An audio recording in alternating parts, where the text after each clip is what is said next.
ce n'est qu'au Seigneur. À qui d'autre pouvons-nous remettre l'honneur si ce n'est Dieu? Lui seul en est digne. Lui seul a été digne de gloire. Le roi de rois est digne de gloire. C'est pourquoi nous venons tous nous prosterner devant lui, car lui seul mérite la gloire et l'honneur. Nous t'adorons, Seigneur, pour tout ce que tu es. Pour tout ce que tu es, nous t'adorons, Jésus. Pour tout ce que tu fais. Ce que tu fais est incommensurable. Nous t'élèvons, Jésus, parce que tu es grand. Tu es élevé au-dessus de tout.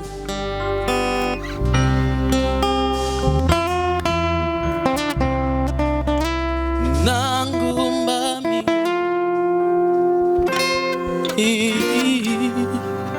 liboso na yo, oh, natatoli konene boyo zambe na bomo.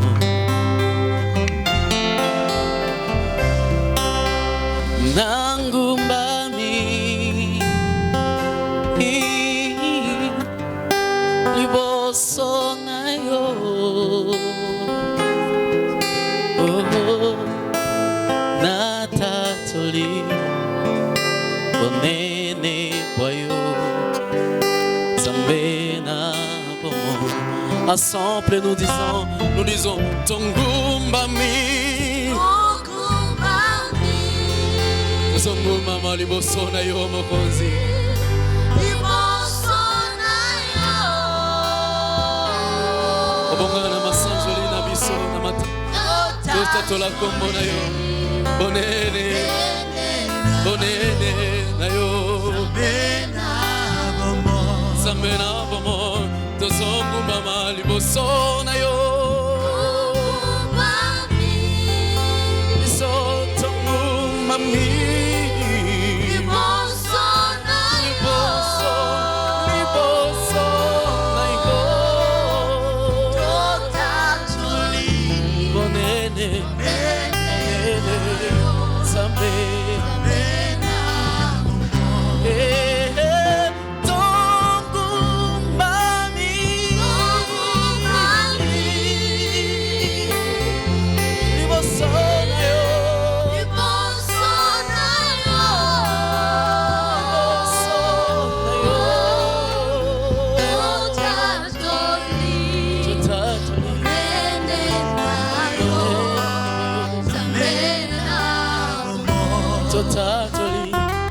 Totatoli bonene na yo, totatoli bonene na yo, zambe na bomo.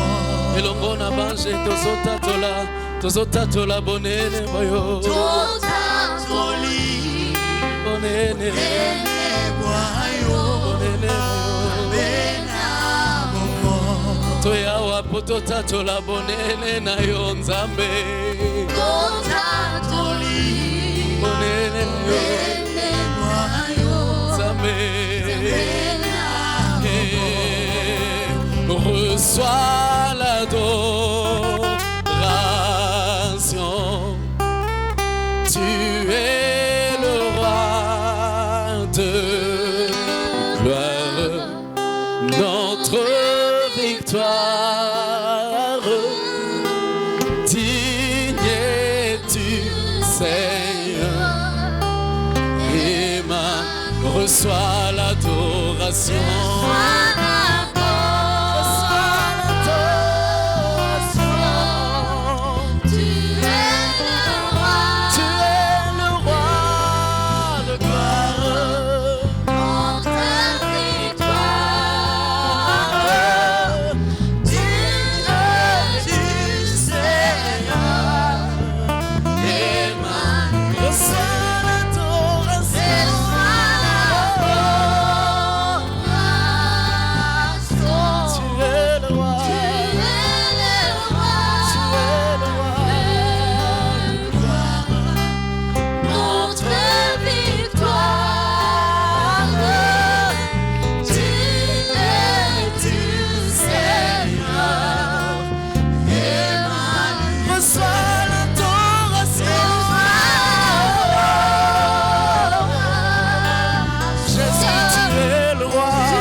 digne de gloire, tu es digne de tout honneur.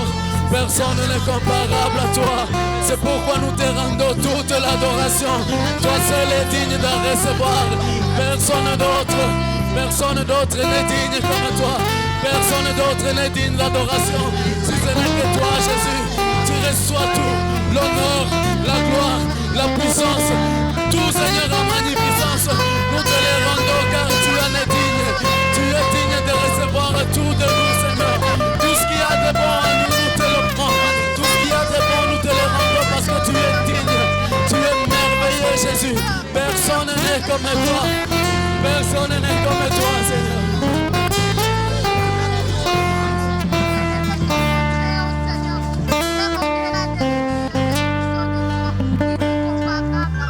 Dieu des lumières, élevé dans les cieux, rempli de grâce et de paix,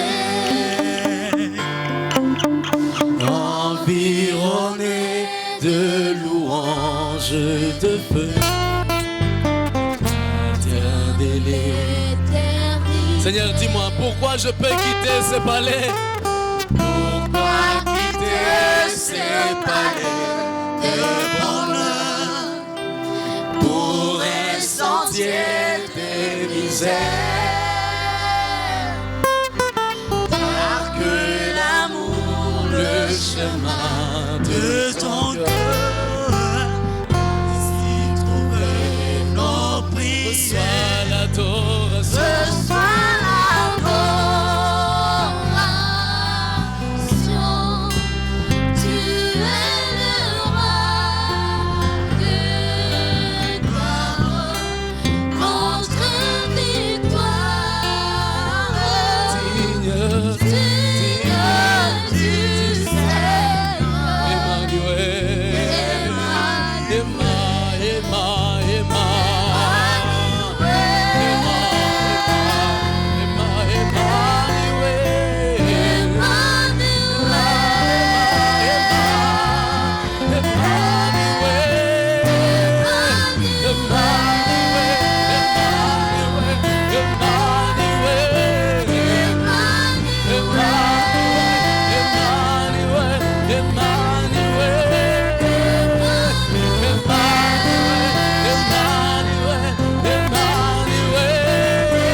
Emmanuel, présent au milieu de nous, nous élevons ton nom, nous t'adorons, nous te bénissons pour ton amour, ta fidélité, ta présence encore au milieu de cette assemblée. Oui, sois élevé, oui, sois adoré, oui, sois magnifié. Toi qui règnes de siècle à siècle, toi qui es toujours présent dans nos vies. Dans nos moments de joie, tu nous assures ta présence. Dans nos moments de détresse, tu nous assures toujours ta présence. Oui, sois magnifié. Oui, sois élevé. Que ton nom soit magnifié. Encore ce matin, nous venons comme un seul homme, afin d'exalter ton nom, afin de magnifier ton nom, afin de t'adorer, de louer, puisque Dieu est celui qui vit éternellement. Oui, Emmanuel, dans ta présence, nous trouvons notre joie. Oui, Emmanuel, dans ta présence, nous trouvons notre paix. Oui, Emmanuel, dans ta présence, nous trouvons notre assurance. Sois magnifié, sois élevé et sois adoré à jamais, notre Dieu, notre roi. Seigneur, il est écrit à le psaume 107, le 21 verset. Tu as envoyé ta parole et tu les as guéris. Avant ce matin ta parole, guéris ton peuple. Guéris notre nation. Guéris ton église. Guéris nos sociétés. Oui, guéris nos familles. Avoir encore cette parole.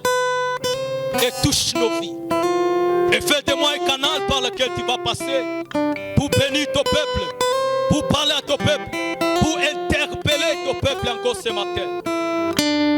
Que ton esprit illumine l'interprétation de toute écriture que nous allons pouvoir lire à ces lieux. Oui, Emmanuel bénit ton peuple. Emmanuel soit magnifié. Nous t'exaltons et nous t'acclamons par des acclamations et des cris de joie. Oui, il est le roi, il mérite. Alléluia. Sois élevé, tu peux prendre place. Merci.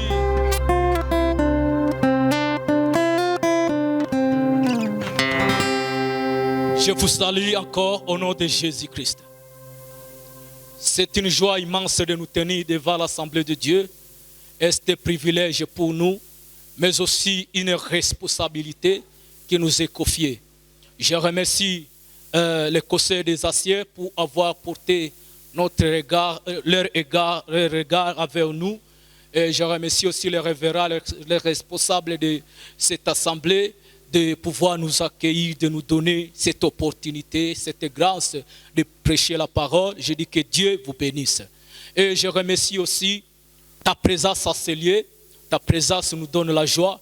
Ta présence nous rassure. Ta présence nous fortifie encore à te voir venir, choisir, adorer avec nous dans cette église polyglotte à Saint-Michel. Amen. Et sans retarder, nous allons prendre nos Bibles où nous allons lire quelques portions des Écritures. Notre première lecture, nous allons la retrouver.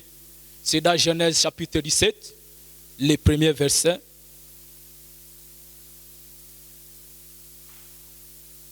Genèse chapitre 17, les premiers versets, où il est écrit. Notre deuxième portion des Écritures que nous allons prendre, c'est dans Job chapitre 2. Job chapitre 2. Nous allons prendre le troisième verset. Job chapitre 2, le troisième verset. L'Éternel dit à Satan: as-tu remarqué mon serviteur Job? Il n'y a personne comme lui sur la terre. C'est un homme intègre et droit, craignant Dieu et se détournant du mal. Il demeure ferme dans son intégrité. Et tu me cites à le prendre sans motif. Troisième lecture, pour finir avec la lecture. Prenons Matthieu chapitre 5, le 48e verset.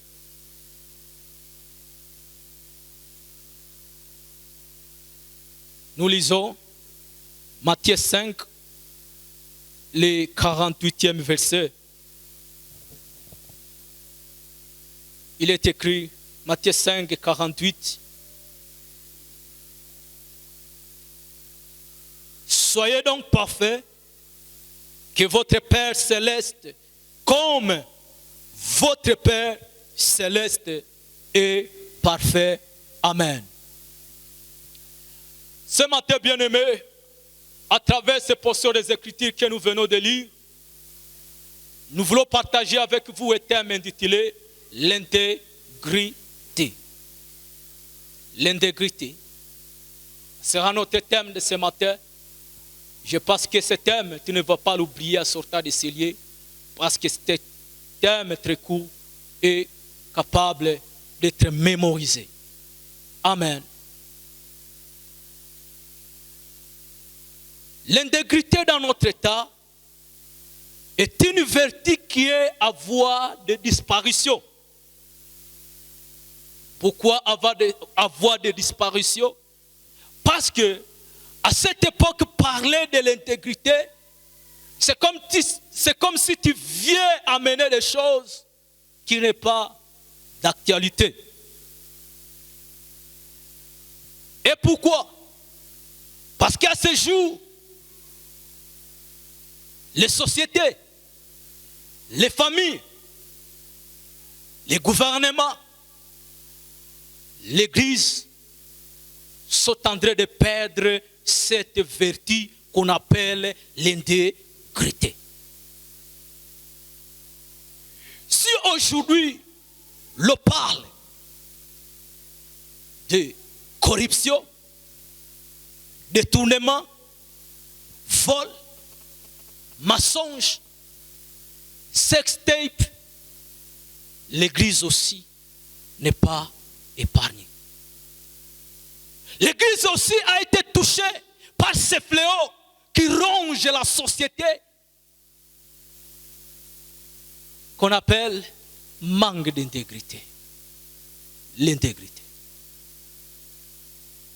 L'intégrité sont des thèmes que nous devrions continuer à parler dans l'Église, parce que si dans l'Église on ne parle pas de l'intégrité, la société ne parlera pas de l'intégrité. Alors tu peux te demander, avant que nous puissions aller très loin, qu'est-ce que l'intégrité? Qu'est-ce que l'intégrité? L'intégrité a plusieurs définitions. Et dans ces plusieurs définitions, nous avons pu retenir deux. Peut-être que nous n'allons pas essayer de parler à l'eau et à l'âge, mais que toi-même tu peux continuer même des recherches si c'est que c'est l'intégrité. L'intégrité, dans son sens propre, c'est un état de quelque chose qui a toutes ses parties et qui n'a subi aucune diminution ou aucun retranchement. Je répète, l'intégrité, c'est un état de quelque chose qui conserve toutes ses parties, qui n'a subi aucune diminution ou aucun retranchement. Deuxièmement, l'intégrité peut être considérée comme l'état de quelque chose qui a conservé ses caractères propres et ses qualités, aussi son état original. Si je peux parler de l'intégrité par rapport à cette chair qui est devant moi, si je peux dire que cette chair garde son intégrité, cela veut dire que tous ces éléments sont encore là et aucune partie où il n'y a pas de fissure, où il n'y a pas quelque chose qui est perdu, c'est-à-dire la chair est intacte, ça garde son état original, ça garde ses qualités. L'intégrité est à comprendre, est à appliquer dans tous les aspects de la vie. L'intégrité. Dans le mariage, on nous demande d'être intègre. Et si l'on dit qu'on est intègre, si je parle du mariage, ça fait donner un terme, ça donne la fidélité. L'intégrité, ça se vit dans nos affaires à ville. Ça se vit même dans notre travail, là où nous passons les journées, là où nous travaillons. Il est demandé de vivre l'intégrité. L'intégrité doit être vécue même dans l'église. Parce que lorsque je vois mon offrande que je vais donner à l'Éternel, est-ce que c'est proportionnellement à ce que j'ai reçu? Là, l'on te demande à être intègre même dans tes offrandes. L'intégrité dans nos familles. Aucun parent, dans sa vision, ne peut vouloir avoir des enfants qui ne sont pas intègres. Même les enfants, aucun enfant ne veut avoir un papa qui n'est pas intègre. Chacun veut avoir un papa qui a une réputation, qui marche dans la crainte de l'Éternel, qui marche dans l'intégrité et vice-versa. Amen.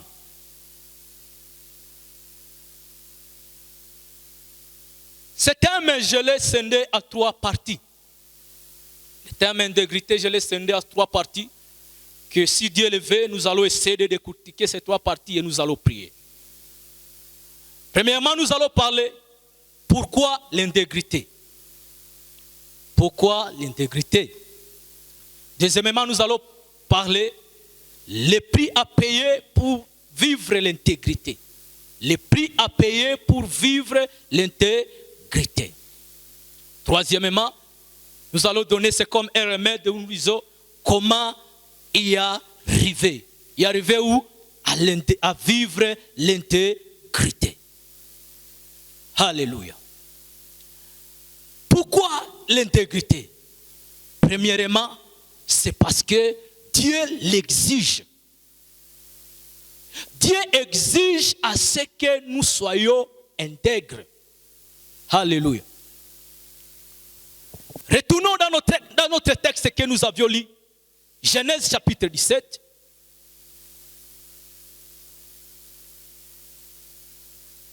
Je demande à celui qui est à la projection d'être peu souple. Genèse chapitre 17. Il est écrit, lorsqu'Abraham fut âgé de 99 ans. Là, il faut retourner d'abord dans Genèse chapitre 12 à l'appel d'Abraham. Abraham a été appelé à l'âge de 70 ans, 75 ans. Ici, c'est-à-dire, apprenant 75 et 99, nous trouvons 20 ans. Et c'est l'Éternel qui apparaît encore à Abraham. Ce n'est pas à dire qu'Abraham avait abandonné la foi, non. Ce n'est pas à dire qu'Abraham était allé loin de la volonté de l'Éternel, non. Abraham marchait avec l'Éternel. Mais ici l'Éternel vient encore. C'est comme une interpellation. Écoutez quelle est cette interpellation. À l'âge de 99 ans, l'Éternel apparut à Abraham et lui dit, je suis le Dieu Tout-Puissant. Je suis le Dieu Tout-Puissant. Il se manifeste comme un Dieu Tout-Puissant. Il appelle, il exhorte Abraham en le disant, il donne l'ordre, marche devant ma face et sois intègre. Marche devant ma face et sois intègre. Bien-aimés, quelles que soient les années que nous avons passées avec le Seigneur dans la foi, chaque jour, sommes interpellés à marcher, à vivre dans l'intégrité. Les années qu'Abraham avait déjà passées avec lui, avec l'Éternel, n'a pas empêché à ce que l'Éternel vienne encore auprès d'Abraham pour lui dire, attention Abraham, marche devant moi et sois intègre. Pourquoi l'intégrité? Parce que Dieu le veut dans notre vie. Comme Dieu est intègre, il nous appelle aussi à être intègre. Comme Dieu vit dans l'intégrité, il vit dans sa parole, il vit selon sa parole. Il dit, et sois intègre. Le mot intègre ici, j'ai essayé de chercher ça. Le mot original qui a été utilisé là en hébreu, il parle de tamim. Tamim, qui signifie parfait.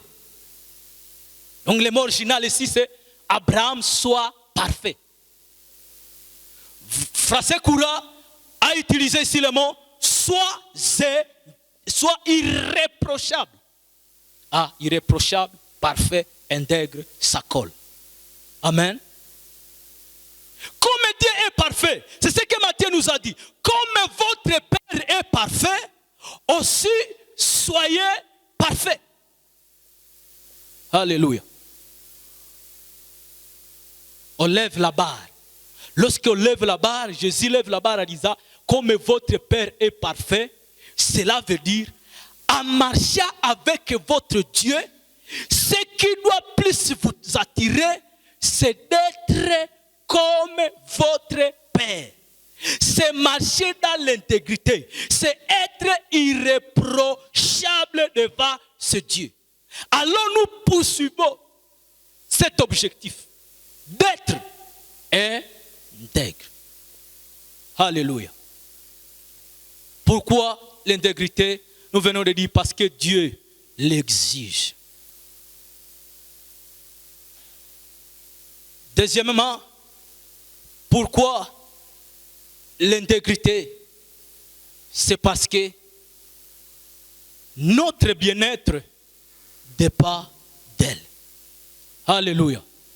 Notre bien-être dépend d'elle. En disant que notre bien-être dépend de l'intégrité que nous vivons, cela veut dire que nos bénédictions spirituelles dépendent de l'intégrité que nous vivons. Et quelles sont ces bénédictions spirituelles qui dépendent de cette intégrité? Premièrement, c'est avoir une conscience pure. Alléluia. Avoir une conscience pure. Celui qui a la projection, vous nous cherchez, Actes des Apôtres 24, 16. Actes des Apôtres 24, le 16e verset. Écoute ce que l'apôtre Paul dit. C'est pourquoi je m'efforce d'avoir constamment une conscience sans reproche devant Dieu et devant les hommes. Alléluia. Je m'efforce d'avoir constamment, chaque jour, une conscience sans reproche devant Dieu et devant les hommes. L'intégrité nous donne cette faveur et cette grâce d'avoir une conscience qui ne nous reproche de rien. Bien-aimé, avoir une conscience pure, une conscience qui ne te reproche de rien, c'est une bénédiction. Je répète, avoir une conscience qui ne te reproche rien, c'est une bénédiction. Tu vas dire pourquoi? Quand on a une conscience qui t'accuse de choses, tu n'auras jamais la paix. Nous qui avons passé une partie de notre vie dans le péché, je vous assure, frères et sœurs, vous qui n'avez jamais goûté au péché, n'essayez même pas. Parce que il peut t'y arriver que tu fais des bêtises et après cette bêtise-là, le matin tu te demandes, est-ce que, Seigneur, je ne suis pas sorti avec le sida? Ou bien s'il y a problème, qu'est-ce qu'il y aura? C'est ça la conscience de l'homme pécheur, de l'homme qui ne marche pas dans l'intégrité. Sa conscience l'accuse toujours des choses qui disent, cette fille-là, cet argent-là, ce truc-là, cette affaire-là, si tout le monde pouvait savoir que je l'ai fait, si tout le monde pouvait savoir que j'avais fait cela, que sera mon sort? Ta conscience t'accuse à chaque instant. Mais l'intégrité nous donne une conscience pure. Deuxièmement, l'intégrité nous amène à une véritable adoration et une vie de prière. Une véritable adoration et une vie de prière. Le psaume 15 nous dit, Seigneur, qui demeurera sur ta montagne? Qui demeurera sur ta montagne sainte? Certainement, c'est celui qui a le cœur pur, il a les mains lavées. Et Jean chapitre 4, verset 5 verset dit, l'heure est venue et elle est là où les vrais adorateurs l'adoreront d'abord où? En esprit et en vérité. C'est-à-dire, la vraie adoration et la vraie prière découlent d'une vie d'intégrité. S'il n'y a pas d'intégrité, même ton adoration sera affectée. Ta prière sera affectée. Il y en a des choses où, il y en a des fois où nous voyons les gens dans les cultes. Et nous disons, maintenant c'est la fois c'est le temps de prier. Nous allons prier, nous allons intercéder. Et vous voyez les autres sont là. Ils ne regardent.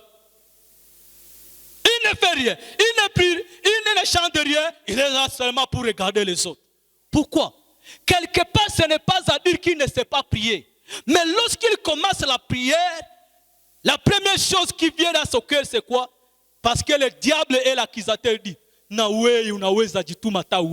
ta prière là, ce ne sont que des bruits. Arrête-toi. Et ils ne savaient pas prier. Pourquoi? Dans son cœur, il y a quelque chose qui l'accuse en disant, toi, tu n'es pas digne. Et ça, tu ne peux pas cacher devant Dieu et même devant l'ennemi. Il est notre accusateur. Il nous connaît aussi. Amen.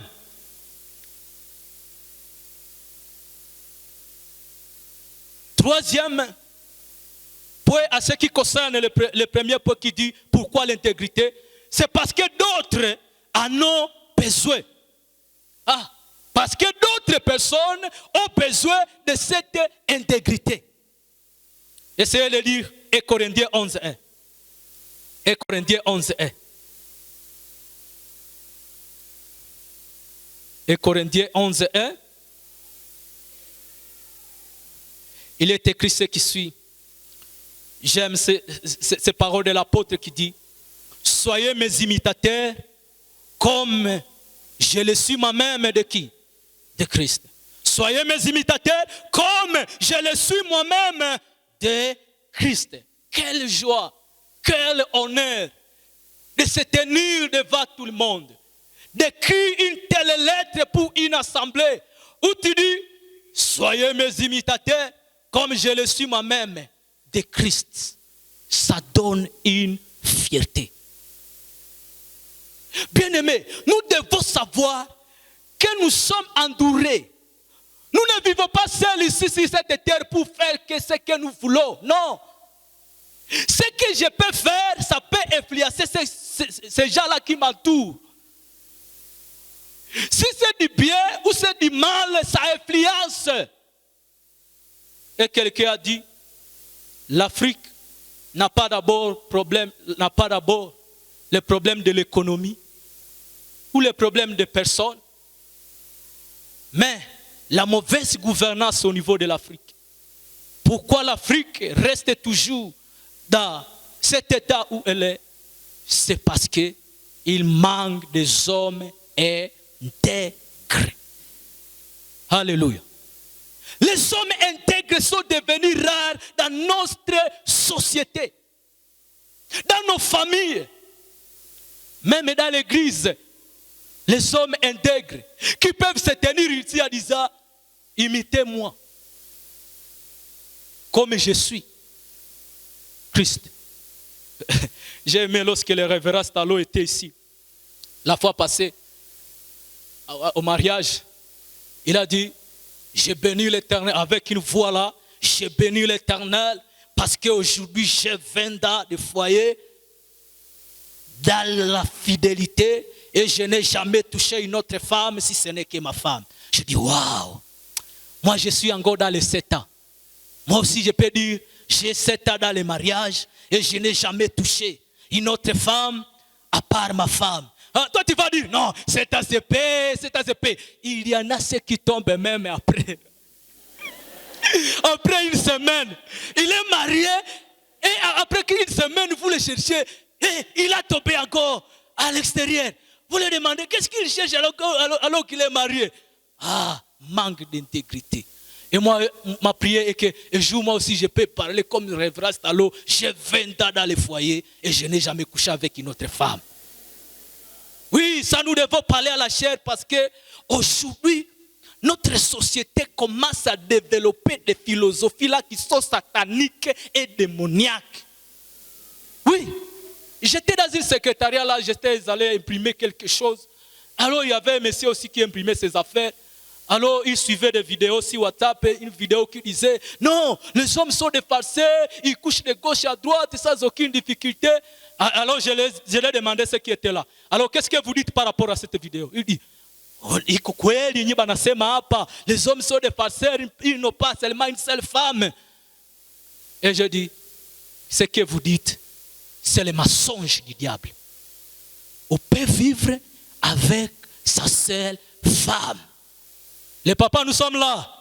Les papas, oh, nous sommes là.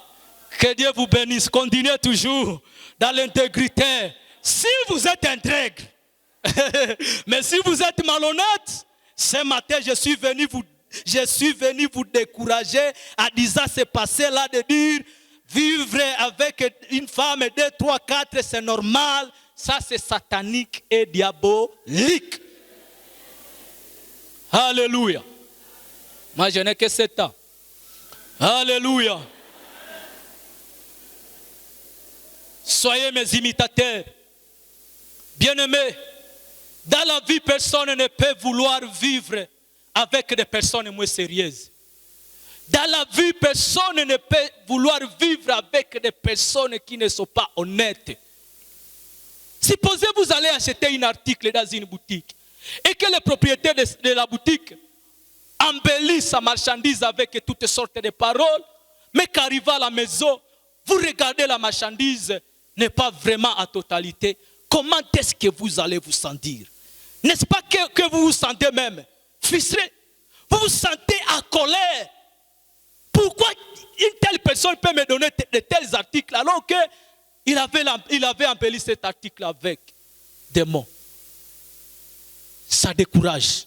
Alléluia. Jeune fille à ce lieu, les hommes ont besoin d'épouser des filles qui sont intègres. Amen, jeunes filles. Les hommes ont besoin d'épouser des femmes qui sont intègres. Personne dans son agenda ne pourra jamais dire je vais épouser une fille, n'importe qui, ou mieux sérieux. Personne. Soyons sérieux avec votre Dieu. Même les filles, une fille ne peut jamais prier dans sa prière. Donne-moi n'importe quel garçon. Ils disent chaque fois, Seigneur, donne-moi un homme sérieux, un homme qui crée l'éternel, un homme qui marche dans la face. Voilà les hommes que les femmes même veulent. Les jeunes frères, nous sommes. Alléluia. On est ensemble. Soyons intègres. Personne ne veut engager une personne moins sérieuse. Personne. Chacun pour engager quelqu'un demande d'abord son CV. De qui est-il fille? De qui est-il fils? Il vit comment? Comment est-ce? Pourquoi tout c'est comment? Parce qu'on veut chercher la personne intègre. Alors, il faut vivre l'intégrité. Alléluia. Deuxièmement, parlons le prix de l'intégrité. Le prix de l'intégrité. Bien-aimé, vivre l'intégrité, ça demande à payer le prix. Et si tu n'es pas prêt à payer ce prix, cette affaire ne te concerne pas. Il faut accepter de payer le prix afin de vivre l'intégrité. Job chapitre 2, le 9e verset. Job chapitre 2, le 9e verset.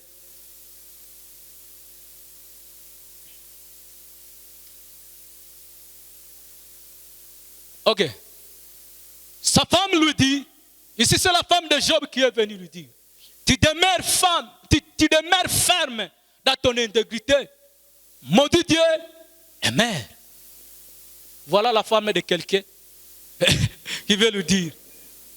Alors que Job est alité, il souffre, il passe des moments terribles de sa vie, il vient de perdre sa richesse, il vient de perdre ses affaires. S'il est là, c'est la femme qui vient, avec toujours ce langage de femmes qu'ils ont. Chérie, est-ce qu'on peut parler aujourd'hui? Et Job dit, oui chérie, tu peux parler. Alors voici les paroles du chéri.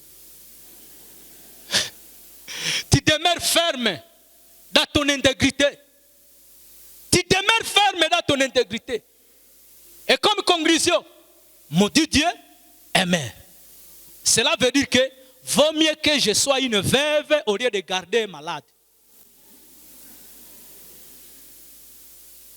Si tu étais Job à ce temps, quelle sera ta réaction? Comment est-ce que tu vas te sentir? Même ton ami le plus proche qui te dit maudit Dieu est mort. Mais la Bible nous dit, si vous lisez les versets qui suivent, Job ne maudit pas Dieu à parole et à quoi que ce soit. Dans tous ces problèmes que Job a pu traverser, Job ne pécha point par ses lèvres. Alléluia. L'intégrité a un prix que nous devons payer. Si nous n'acceptons pas de payer ce prix-là, l'intégrité ne sera jamais visible dans notre société. Matthieu chapitre 16, le 24e verset nous dit, si quelqu'un veut me suivre, qui se charge de quoi? Qui se charge de quoi, Église? De sa croix. C'est bien, c'est parce que toi-même tu l'as dit. Qu'il se charge de sa croix. Cela veut dire, si nous sommes ici 500 ou bien 400 ou bien 300 personnes, il n'y a pas une seule croix, il y a 400 croix. Alléluia. Il y a 400 croix. Qu'il se charge de sa croix. Ta propre croix. Bien-aimé, suivre Christ, marcher dans la sainteté, marcher dans l'intégrité, dans la fidélité, dans l'honnêteté, ça demande de porter sa croix. Et chacun a sa croix de sa façon. Alléluia. Les croix des mariés ne sont pas les célibataires. Les croix des chômeurs ne sont pas les croix de ceux-là qui sont aux affaires. Les croix de ceux-là qui sont des agriculteurs ne sont pas les croix des éleveurs. Chacun doit porter sa croix. Nous devons vivre l'intégrité à tout prix. Même là où ça fait mal. Tu dis, non, je vais vivre. Tu dis, gloire au Seigneur, nous allons prier Dieu. Tu mets la dîme dans la poche. Arriva chez toi. Non, il y a quand même quelque chose parce que Dieu pourvoit toujours aux besoins de ses enfants. Mais ce n'est pas selon ce que tu as voulu. Oui, ce n'est pas ce que tu as voulu. Mais tu manges ces légumes-là en ayant $10 dans la poche. Pourquoi? Tu dis, si je peux donner ça à madame, il va acheter 1 kilo et tout le reste. Mais ce n'est pas mon argent. Papa Gisson, un jour, je me souviens avec lui, il disait, non, cet argent-là est maudit. Lorsqu'on vient de les offrir, c'est maudit, il ne faut pas toucher. Tu dis, non, je vais manger ces légumes-là, mais je ne vais pas toucher à ça. Il y en a des autres qui disent, non, on va rembourser après, et puis ça va passer. Au nom de Jésus, ça, ce n'est pas chrétien.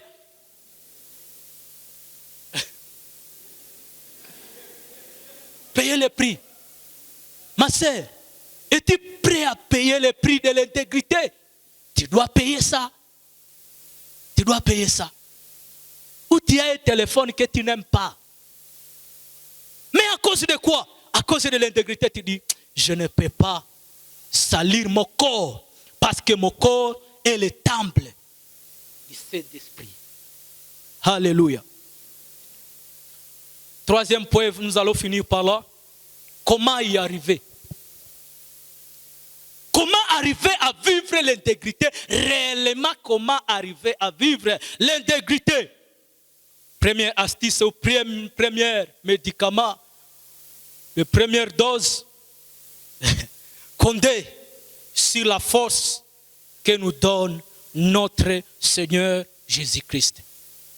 Comptez toujours sur la force que nous donne notre Seigneur Jésus-Christ. Jean chapitre 15, le 5e verset dit, sans moi, vous ne pouvez rien faire. Sans moi, vous ne pouvez rien faire. Sans moi, sans Jésus, tu ne peux pas vivre l'intégrité. Il faut compter toujours toujours au Seigneur. C'est pourquoi chaque matin, nous prions, Seigneur, aide-nous pendant cette journée à marcher comme tu veux, à marcher dans la crainte de ta parole, à marcher selon ta volonté, pour que nous puissions dépendre totalement de lui. Dépend du Seigneur. Avec ta force là, tu es incapable. Philippiens chapitre 4, 12e verset, l'apôtre Paul dit, j'ai pris tout par celui qui me fortifie. Christ à nous, il nous donne la victoire face à des tentations. Christ à nous, il nous aide à vivre cette intégrité à tout prix. Mais ça, Christ, tu ne peux pas y arriver. Et pour finir, apprendre à vivre les condamnements. Comment y arriver? Comme deuxième dose, apprendre à vivre les condamnements. Hébreux chapitre 13, le 5e verset. Nous allons lire ce verset. Hébreux 13, le 5e verset. Ne vous livrez pas à l'amour de quoi? Condamnez-vous. Nous pouvons lire ça, tout le monde, tous ensemble. Ne vous livrez pas à l'amour de l'argent. Condamnez-vous de ce que vous avez. Car Dieu lui-même a dit, je ne te délaisserai point et je ne t'abandonnerai point. Acclamons pour la parole. Je ne t'abandonnerai pas, mais je ne te délaisserai et je ne te délaisserai point. Vivre le contentement. Ce qui ronge notre société, c'est le manque du contentement. Nous voulons vivre ce que nous ne sommes pas. Tu veux avoir des choses au temps qui n'est pas opportun. Ça va troubler ta vie. Apprends à te contenter de ce que tu as. Dieu est fidèle à tout bien-aimé. Comme il a promis qu'il ne nous délaisserait point et ne nous abandonnerait point, il nous donne chaque chose à son temps. Le mariage, il le donne à son temps. Le travail, il le donne à son temps. Les habits, il le donne à son temps. Les téléphones, il le donne à son temps.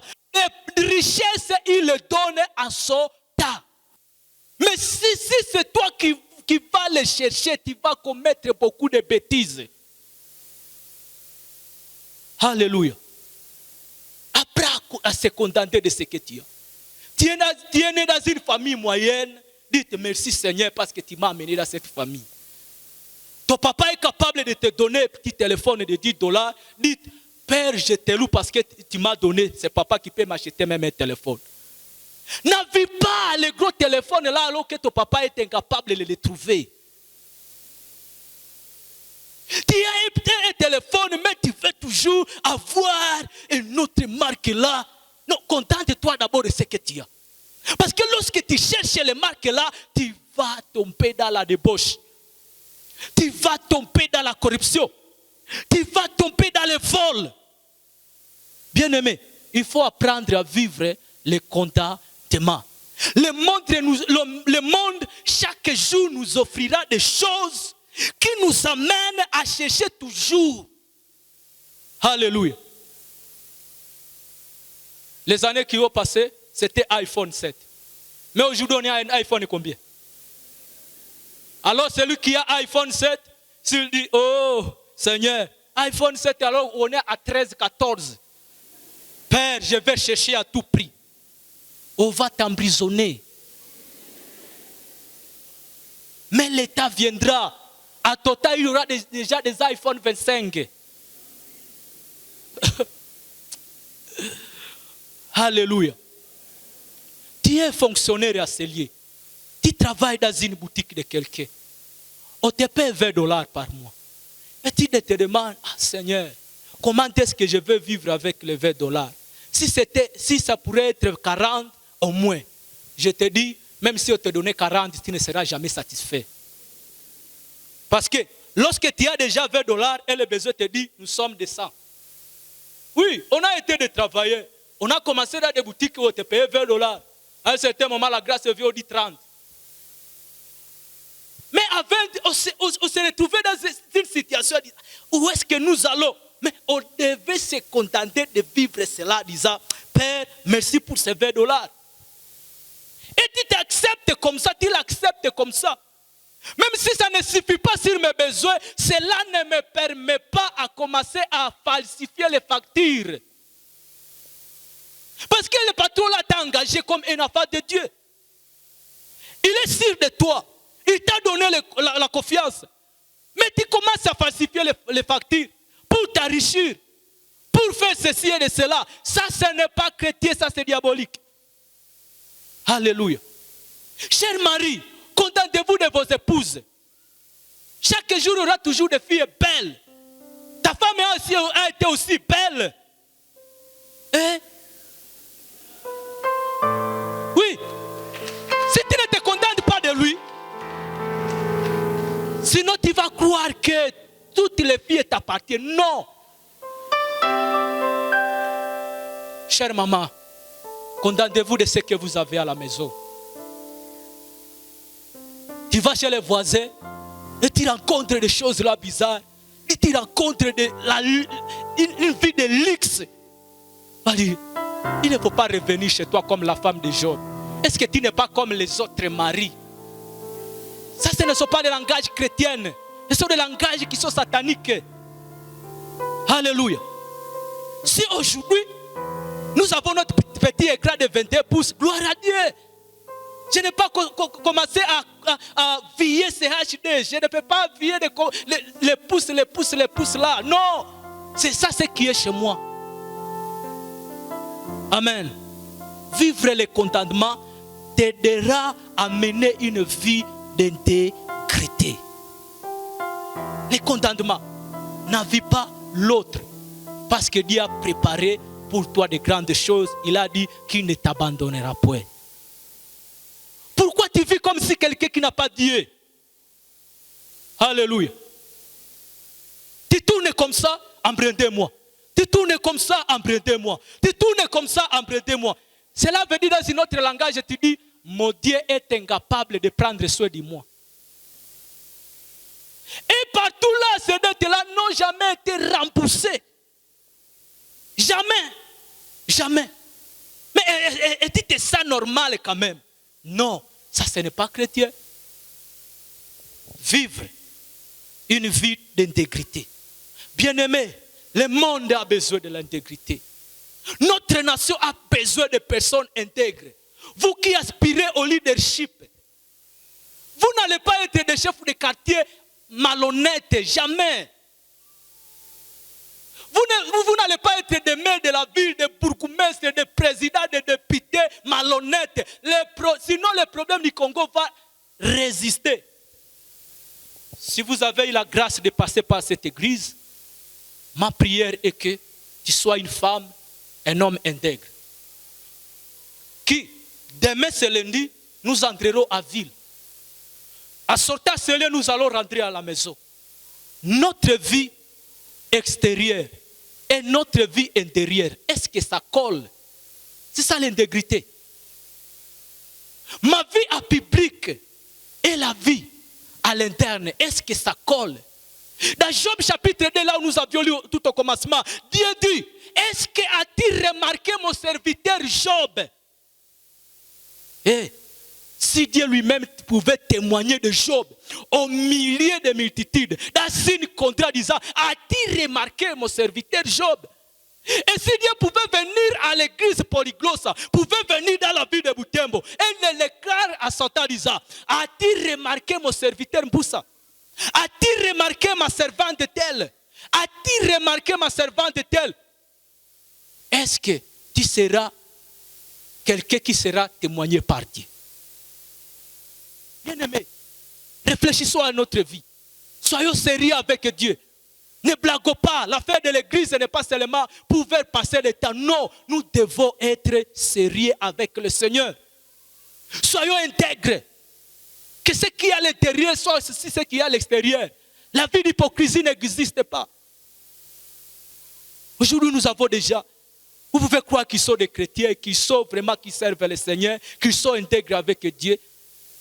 Mais arrivez sur les téléphones, Il y a des choses. Et si je pourrais faire cet exercice en disant, ramassez tous vos téléphones, enlevez vos codes. Qu'est-ce que nous allons trouver là-bas? Des messages impudiques, des photos impudiques. Alors on entrera dans le stockage vidéo. Yo, c'est la saleté. Stockage musique, ce mélange chrétien, païen. Alors qui êtes-vous au juste? C'est ce que la Seigneur dit, ce sont des monstres. Vous les manquez au juste. Oui, oui, ça c'est être monstre vraiment. Comment tu peux être mélange, méli-mélo? Vidéo porno, vidéo chrétienne. Musique chrétienne, musique païenne. Qui es-tu? Et lorsque les gens te voient, ils disent, ah, je dis le matin, il y a une maman qui m'a demandé seulement une question. Est-ce que le ciel existe?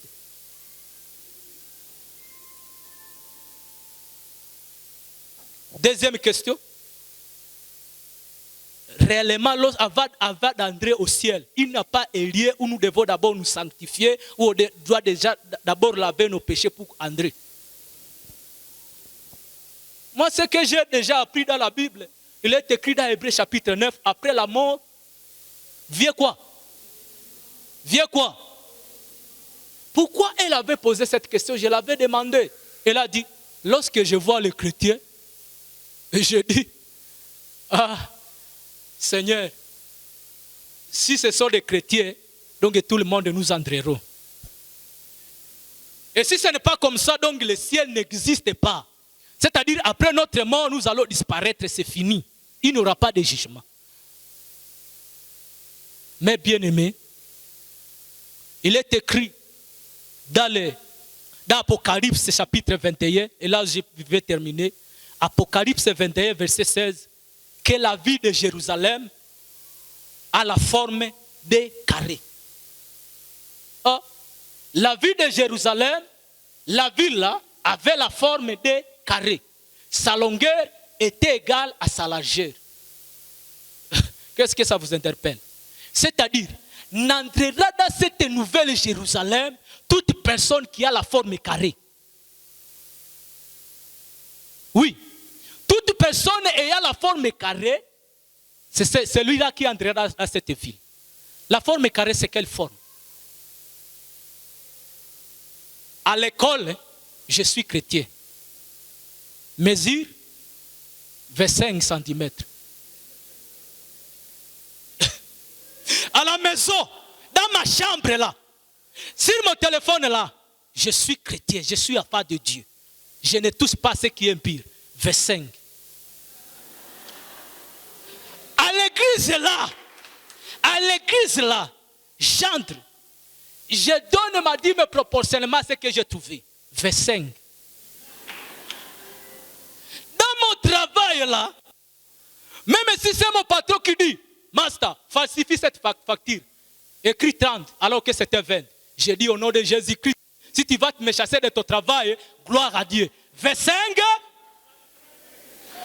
Personne n'entrera dans cette ville de triangles, de rectangles. Jamais. Les personnes qui sont les mêmes, ce sont eux qui entreront dans cette ville. Si tu n'as pas cette forme, oublie le ciel. Et nous allons nous tenir debout.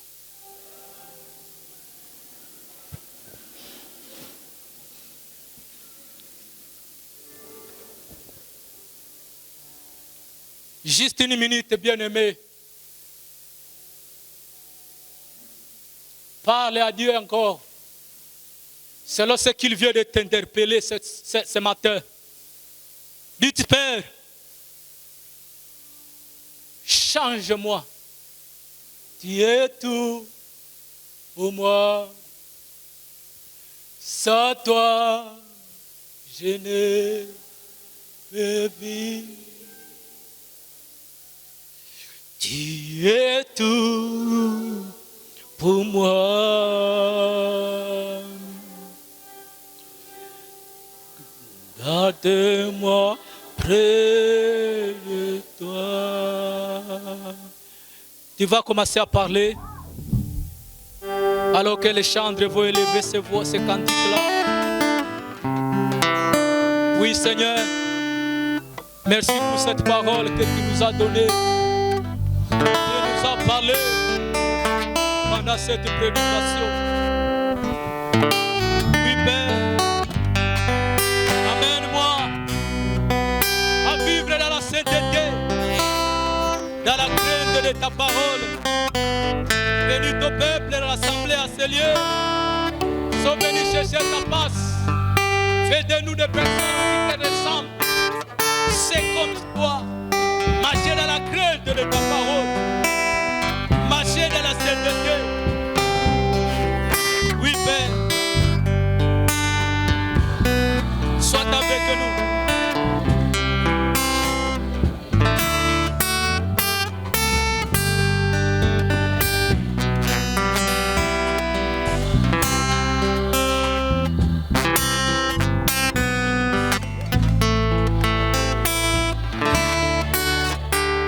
Je vais inviter le pasteur fidèle. Il va prier pour ce message et prier pour toi, bien-aimé. Et si tu te rencontres dans une faiblesse, tu peux lever la main.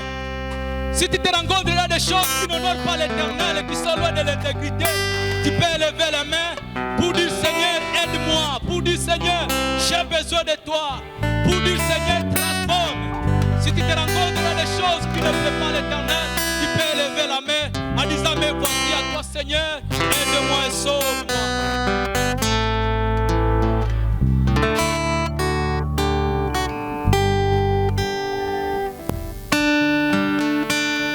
Oui Seigneur, nous te sommes infiniment reconnaissants de tout ce que tu es, tout ce que tu fais pour nous. Merci pour ce message que tu viens de nous adresser ce matin. Message qui nous interpelle à être intègres dans notre vie de chaque jour. Oui Seigneur, dans ta parole, nous trouvons des hommes et chez qui tu as témoigné l'intégrité. En l'occurrence, du patriarche Job, en l'occurrence du patriarche Abraham. Tous ces gens avaient la chair en nous.